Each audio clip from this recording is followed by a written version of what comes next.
Hello everyone, एक बार फिर से आप सभी का स्वागत है हमारे channel current affairs by Ravi पे। और ये है हमारी डेली करंट अफेयर्स की सीरीज़ जिसमें हम हर दिन most important top 12 current affairs को डिस्कस करते हैं। और आज के सेशन में हम डिस्कस करने वाले हैं 25 सितंबर 2025 के सबसे इम्पॉर्टेंट 12 करंट अफेयर्स। ठीक है, तो ये सारे क्वेश्चंस जो हैं यहाँ पर मोस्ट इम्पॉर्टेंट और सेलेक्टेड ही लिए जाते हैं। और अगर आप फ्रेंड्स किसी भी एग्ज़ाम की तैयारी कर रहे हैं तो ये सेशंस आपके लिए बहुत ज़्यादा फ़ायदेमंद साबित होंगे। मेरे साथ एंड तक ज़रूर बने रहिएगा। पर्पस हमारा ये रहता है यहाँ पे कि हम लोग आपका बहुत कम समय लेते हुए मैक्सिमम रिवीजन करवाएं। ठीक है, तो हमारा ये जो सेशन होता है इसकी खासियत भी यही है कि हम हर दिन ना सिर्फ उस दिन के करंट अफेयर्स को कवर करते हैं बल्कि हम बहुत कुछ पुराना भी रिवाइज़ करते चलते हैं। ठीक है, तो आइए स्टार्ट कर लेते हैं अपना ये धमाकेदार सेशन। और हमेशा की तरह क्लास की शुरुआत हम करते हैं क्विक रिवीजन के साथ, यानी एक दिन पहले जो हमने पढ़ा है उसको हम यहाँ पे सरसरी निगाह से एक बार देखते हैं। तो कल का पहला क्वेश्चन था, सितंबर 2025 में दादा साहेब फाल्के पुरस्कार 2023 से किसे सम्मानित किया गया?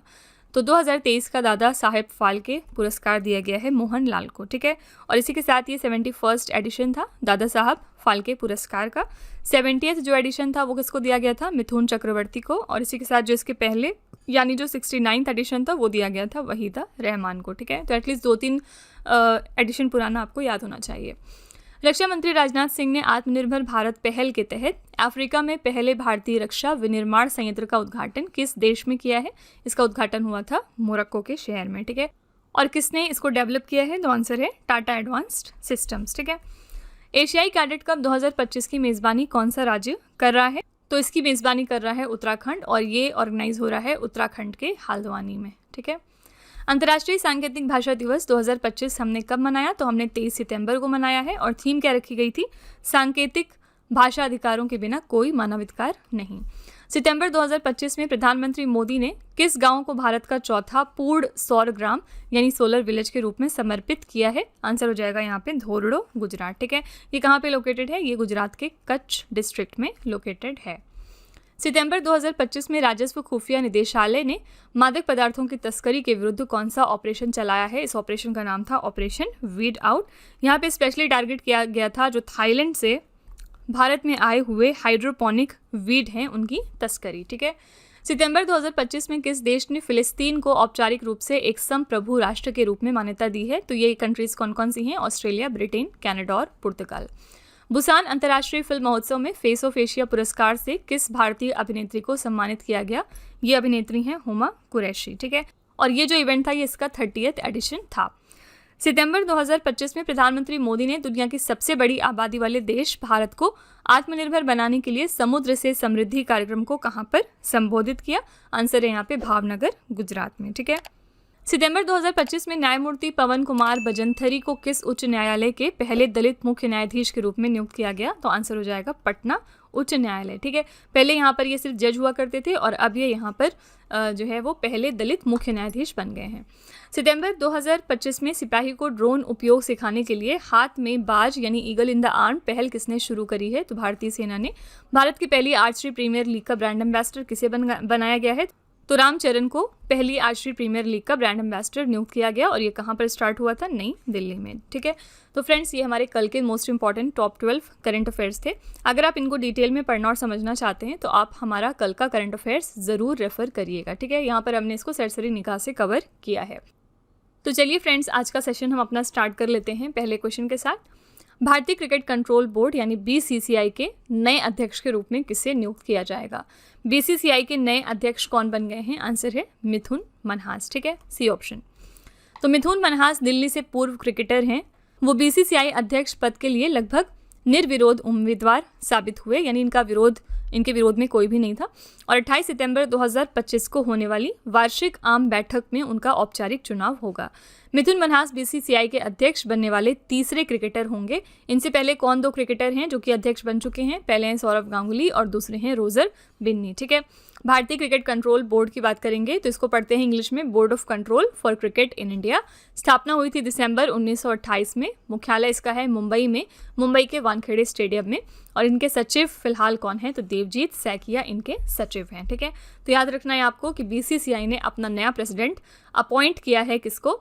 मिथुन मनहास को। ठीक है, सिमिलरली अगर हम बात करें ICC की यानी इंटरनेशनल क्रिकेट काउंसिल की, और अगर हम मेल कैटेगरी में बात करेंगे यानी mains player of the month कौन बने हैं, तो ये बन गए थे मोहम्मद सिराज, क्योंकि इंडिया की तरफ से हैं इसलिए ये एग्जाम में क्वेश्चन पूछा जा सकता है। तो मोहम्मद सिराज बने हैं men's player of the month अगस्त के लिए, ठीक है, याद रखिएगा ये इंडिया से हैं। और अगर हम यहाँ पे बात करेंगे women's player of the month की यानी फीमेल की बात करेंगे, तो female player of the month अगस्त के लिए बनी है ऑर्ला प्रेंडरगॉस्ट, ठीक है। इनकी कंट्री ज़रूर याद रखिएगा, ये कौन सी कंट्री से हैं, ये आयरलैंड को बिलोंग करती हैं। चलिए फ्रेंड्स, इसी के साथ हम राष्ट्रीय नियुक्तियां एक बार रिवाइज कर लेते हैं। ये मोस्ट इंपॉर्टेंट राष्ट्रीय नियुक्तियां हैं जिनके बारे में आपसे एग्जाम में पूछा जा सकता है। पहला क्वेश्चन है, भारत के 15वें उपराष्ट्रपति कौन बन गए हैं? ये हैं CP राधाकृष्णन। यहाँ पे CP राधाकृष्णन की बात करेंगे तो ये पहले गवर्नर थे महाराष्ट्र स्टेट के लिए, ठीक है, लेकिन क्योंकि अब ये वाइस प्रेसिडेंट बन गए तो ये जो पोजीशन थी वो खाली हो गई और इसीलिए आचार्य देवव्रत को महाराष्ट्र का एक्टिंग गवर्नर बना दिया गया, ठीक है। आचार्य देवव्रत ऑलरेडी कौन से स्टेट के गवर्नर हैं? गुजरात स्टेट के। भारतीय मुक्केबाजी महासंघ के नए अध्यक्ष कौन बने हैं? इनका नाम है अजय सिंह। भारत की नई महालेखा नियंत्रक बनी है TCA कल्याणी और ये 29th एडिशन की यानी 29th पोजीशन पे महालेखा नियंत्रक बनी है।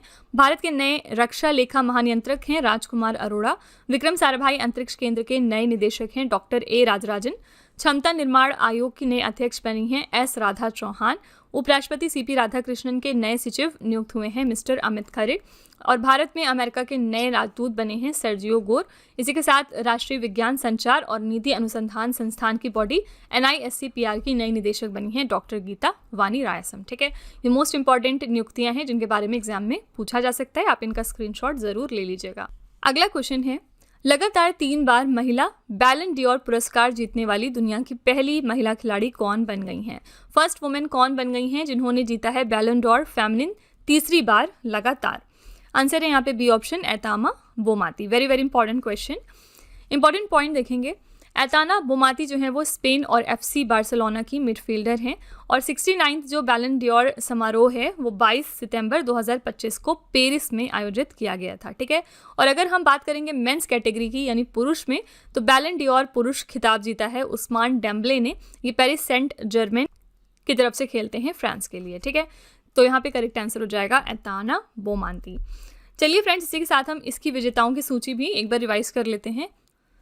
पहला है पुरुष कोपर ट्रॉफी, ये दिया जाता है सर्वश्रेष्ठ युवा खिलाड़ी को और ये मिला है लमीन यामल को, बार्सिलोना स्पेन से हैं ये।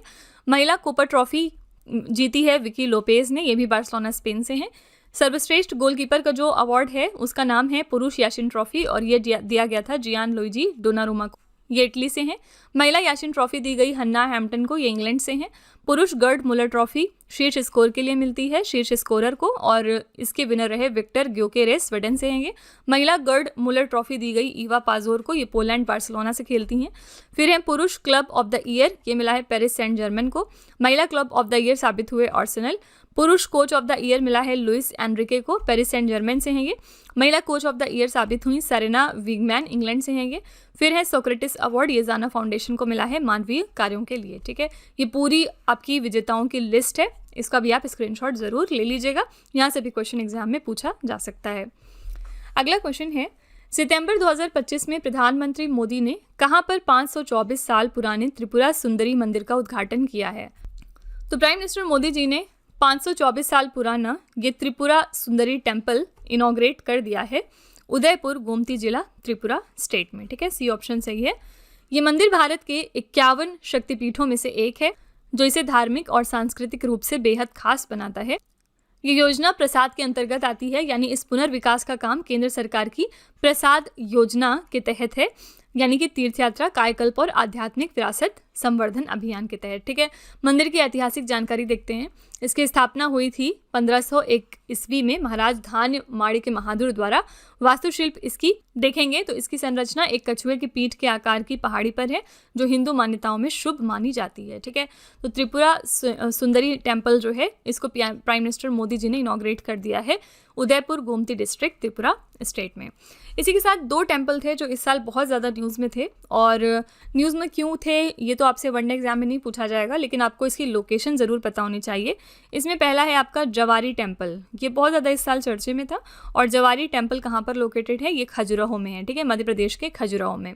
और दूसरा है यहाँ पर लहराई टेम्पल। लहराई टेम्पल भी न्यूज़ में था, लहराई देवी टेम्पल, और ये कहाँ पर है, तो ये गोवा स्टेट में है। ठीक है, आगे बढ़ने से पहले फ्रेंड्स मैं आपको यहाँ पे एक छोटी सी इन्फॉर्मेशन दे दूँ कि हमारी जो अगस्त मंथ की मंथली करंट अफेयर्स की ई बुक है 2025 के लिए, वो रिलीज़ कर दी गई है। साथ ही लास्ट 8 महीने का जो करंट अफेयर्स का ई बुक है, यानी जनवरी से लेके अगस्त तक के मोस्ट इंपॉर्टेंट करंट अफेयर्स का ई बुक, वो भी आपको मिल जाएगा हमारी वेबसाइट www.ravibooks.pdf.com पे। ठीक है, तो अगर आप इंटरेस्टेड हैं, आप इनको परचेज़ करना चाहते हैं, तो आप हमारी वेबसाइट को ज़रूर रेफ़र करिए। साथ ही मैं आपको यहाँ पर सैम्पल भी दिखा देती हूँ हमारी ई बुक का। ये है हमारी अगस्त मंथ की MCQ ई बुक। आप देख सकते हैं कि हर क्वेश्चन को कितने अच्छे तरीके से एक्सप्लेन किया गया है, इंपॉर्टेंट पॉइंट के साथ और पिक्चर्स के साथ। ठीक है, तो इससे क्या होगा कि आपको लॉन्ग टर्म तक इन क्वेश्चंस को याद रखने में आसानी हो जाएगी। तो अगर आप फ्रेंड्स इंटरेस्टेड हैं, अगर आप इन बुक्स को परचेज़ करना चाहते हैं, तो आप हमारी इस वेबसाइट को ज़रूर विजिट करिएगा। नेक्स्ट क्वेश्चन पे चलेंगे। विश्व फेफड़ा दिवस 2025 कब मनाया गया? तो वर्ल्ड लंग डे हमने सेलिब्रेट किया है 25 सितंबर को इस साल। ठीक है, तो विश्व फेफड़ा दिवस हर साल 25 सितंबर को ही मनाया जाता है। इस दिवस को मनाने का उद्देश्य क्या है? फेफड़ों के स्वास्थ्य के महत्व पर जागरूकता बढ़ाना और श्वसन रोगों के रोकथाम के लिए लोगों को सूचना देना। ठीक है, इस साल के लिए हमने थीम रखी है स्वस्थ फेफड़े स्वस्थ जीवन, यानी हेल्थी लंग्स हेल्दी लाइफ।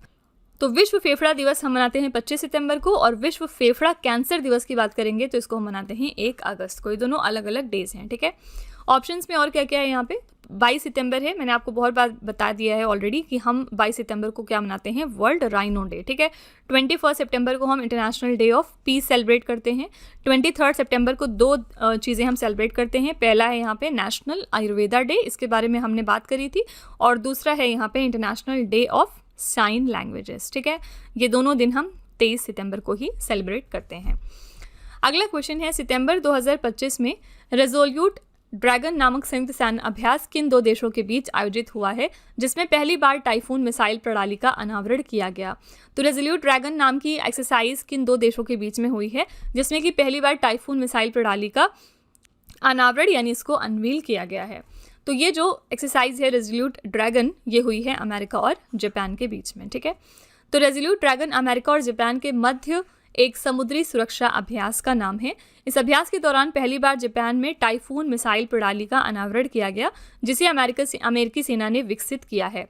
ये एक मध्यम दूरी की मिसाइल प्रणाली है।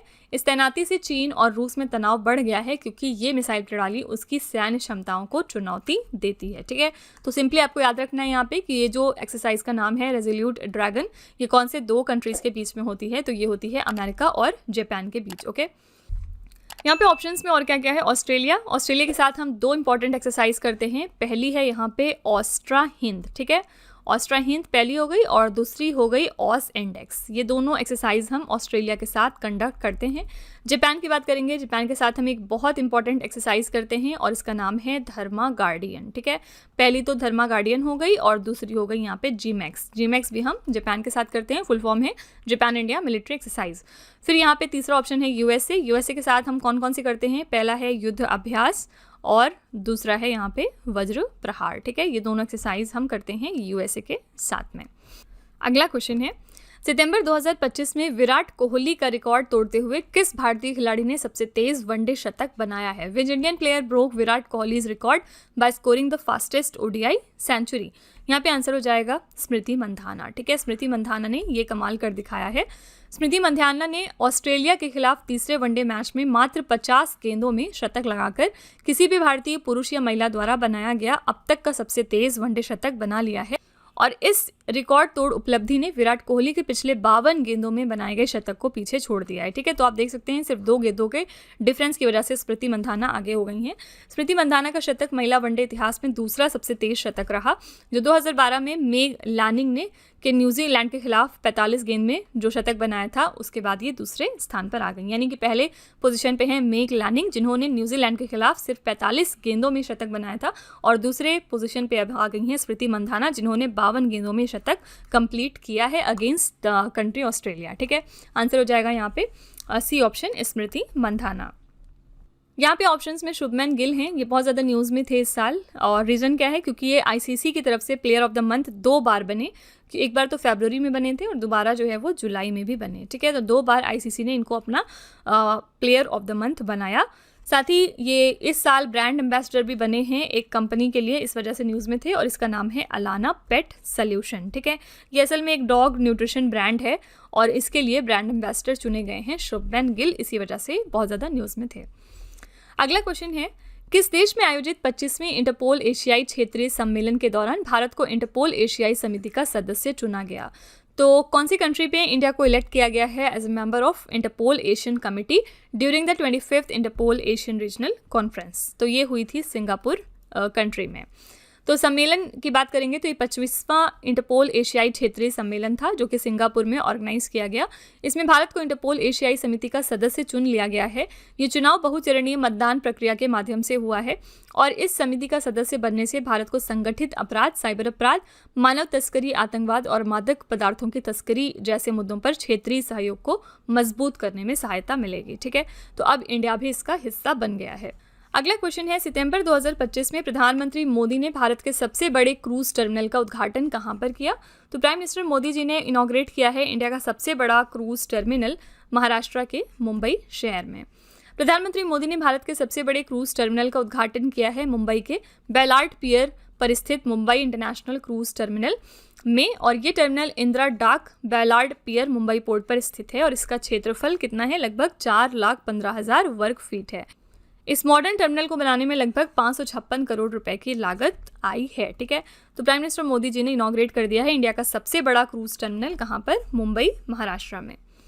अगला क्वेश्चन है, सितंबर 2025 में वर्ष के सबसे शक्तिशाली उष्णकटिबंधीय तूफान रागासा ने चीन, फिलीपींस और ताइवान को प्रभावित किया। इस सुपर टाइफून का नामकरण किस देश ने किया है? इस तरह के क्वेश्चन एग्जाम में बहुत बार पूछे जाते हैं। यहाँ से टाइफून से दो चीज़ें पूछी जाती हैं कि टाइफून ने किस कंट्री को इफेक्ट किया और साथ ही उसका जो नाम है वो किस कंट्री ने दिया। ठीक है, तो यहाँ पे पहले का जवाब क्वेश्चन में दे दिया गया कि इस टाइफून ने कौन सी कंट्रीज़ को इफेक्ट किया है, तो चीन, फिलीपींस और ताइवान को। अब पूछा ये जा रहा है कि इसका नाम किस कंट्री ने रखा है, तो जापान ने टाइफून का नाम रागासा रखा है। ठीक है, तो वर्ष का ये सबसे शक्तिशाली उष्णकटिबंधीय तूफान था सुपर टाइफून रागासा। इसका नामकरण जो है वो जापान ने किया है। इस तूफान ने फिलीपींस, ताइवान और चीन सहित दक्षिण पूर्व एशिया के कई हिस्सों को प्रभावित किया है। फिलीपींस में इसे स्थानीय नाम नायदो से भी जाना जाता है। ठीक है, तो याद रखिएगा रागासा का नाम किसने रखा है? जापान कंट्री ने। इस साल के दो इंपॉर्टेंट टाइफून्स की अगर हम बात करें तो पहला है टाइफून काजिकी। टाइफून काजिकी ने किस कंट्री को हिट किया था? तो वियतनाम कंट्री को इसी साल। ठीक है, और दूसरा है यहाँ पे साइक्लोन सीन और इसने हिट किया था वेस्टर्न ऑस्ट्रेलिया वाले हिस्से को। ठीक है, ये दो इंपॉर्टेंट जो है वो साइक्लोन्स हैं जिनके बारे में एग्जाम में पूछा जा सकता है। अगला क्वेश्चन है, ई गवर्नेंस पर 28वां राष्ट्रीय सम्मेलन 2025 किस शहर में आयोजित हुआ है? तो कौन सी सिटी में 28 national conference on e governance को ऑर्गेनाइज किया गया? आंसर है विशाखापट्टनम में। ठीक है, ई गवर्नेंस पर यह 28वां राष्ट्रीय सम्मेलन था जो 22 और 23 सितंबर को आंध्र प्रदेश के विशाखापट्टनम शहर में आयोजित किया गया। इसका आयोजन प्रशासनिक सुधार और लोक शिकायत विभाग, इलेक्ट्रॉनिक्स और सूचना प्रौद्योगिकी मंत्रालय और आंध्र प्रदेश सरकार द्वारा संयुक्त रूप से किया गया है। विषय क्या रखा गया था इसके लिए? विकसित भारत, सिविल सेवा और डिजिटल परिवर्तन। ठीक है, इसी के साथ चलिए हम कुछ इंपॉर्टेंट सम्मेलन जो है वो रिवाइज कर लेते हैं 2025 के। जो एससीओ की शिखर सम्मेलन हुई थी 2025 की, वो कहाँ पर हुई? चीन के तियानजिन शहर में। नाटो शिखर सम्मेलन 2025 हुआ है हेग में, यानी नीदरलैंड्स के हेग में। 17वें ब्रिक्स शिखर सम्मेलन 2025 की मेज़बानी करी रियो डी जेनेरियो ने, जो ब्राज़ील का शहर है। 18वां ब्रिक्स शिखर सम्मेलन 2026 होस्ट करेगा भारत। शंघाई सहयोग संगठन रक्षा मंत्रियों की बैठक हुई चीन के किंगदाओ शहर में। 7वां हेलीकॉप्टर और लघु विमान शिखर सम्मेलन 2025 ऑर्गेनाइज किया गया पुणे, महाराष्ट्र में। 11वें अंतर्राष्ट्रीय योग दिवस सत्र को ऑर्गेनाइज किया था विशाखापट्टनम, आंध्र प्रदेश ने।